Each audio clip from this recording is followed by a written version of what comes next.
Welcome to episode 3 of trying to find the owners of these vintage photos that I bought at auction. In the last episode, I was able to locate the house address in Ohio, 8473. So next up, I'm going to pull the property deed to see all past owners. Now, since this address was in Hamilton County, Ohio, I'm going to visit the records department. 8473. Boom. Okay, check out these documents. It says the property was purchased in 1970 by a Thomas E. Clark and Cheryl A. Clark. But then, 22 years later, it gets transferred again into just Thomas's name, and Cheryl was removed from the deed. So this right here does look like it could be a divorce, because a spouse wouldn't just remove somebody from the property deed for obvious reasons. Still though, Thomas Clark and Cheryl Clark should be the names. So let's go ahead and look those up, see if we find anything. Okay, interesting. So it does look like there was a divorce. It looks like it was finalized in 1992, which is the very same year that the house was transferred from both of their names to just Thomas's name. Now this is something I hinted at in the last episode, only because you have her, you have what I think is her husband, and then after 1977, we stopped seeing him. And then as of 1980 and onwards, we've got her with this guy. That doesn't make any sense. If their divorce was finalized in 1992, that means there was 12 years of them being separated before it becoming official. Now, I'm not saying that can't happen because situations are different for everybody. 12 years being separated and then getting divorced, it's unrealistic. Another thing throwing me off is that she's got a wedding ring or an engagement ring on in all of these photos. Well, she is seeing this guy or dating or whatever their situation is. In that same amount of time, he's never wearing a wedding ring. I get it, like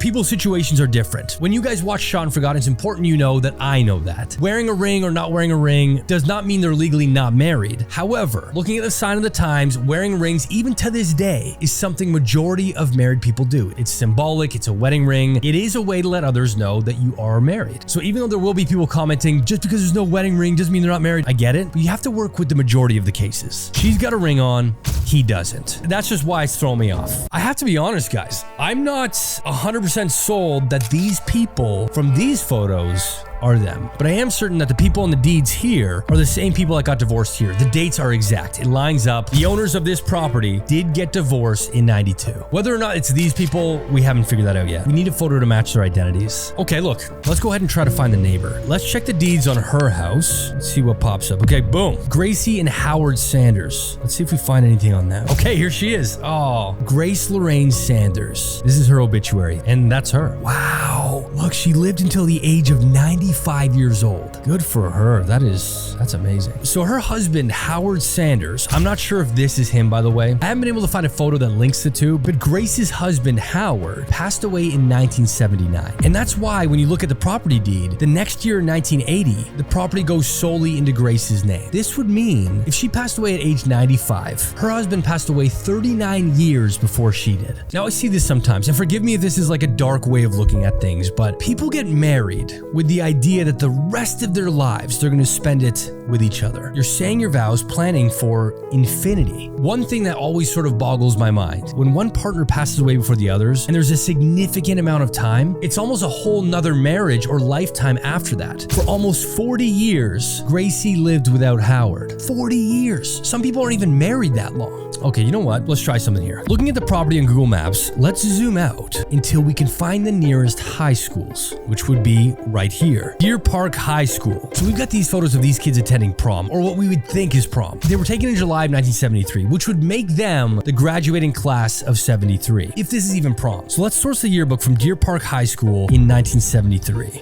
Ooh, is this guy this guy? Ooh, it looks like it. Daryl Edward Cobb. They both got the long hair, very similar sort of like bonier facial structures. The tricky thing is that none of the others are popping up in this yearbook, and that's unrealistic. 3 out of the 4 people are attending a prom that's not even their school. It doesn't even make sense. If neither of these went to that school, they wouldn't be attending prom. So this is tricky, man. I just checked all surrounding schools, and I even expanded the search years too, and I've yet to find any of these kids. I even looked at the University of Dayton, Ohio, to try and find this guy, because he's got the Dayton, Ohio shirt on. This is a challenging one. We know that the owners' names of this property are Thomas and Cheryl Clark. We know they got divorced in 92. And that works out for the story because we've got her with a different guy in the 80s. However, I haven't been able to source a photo of either Cheryl or Thomas Clark, which is not common. This search, as much as I thought I was going to wrap it up in this episode, is still ongoing. I've got more searching to do. Thank you so much for watching. And if you want to stay up to date on this search, please be sure to like and follow for more videos like this. And I'll see you guys in the next video.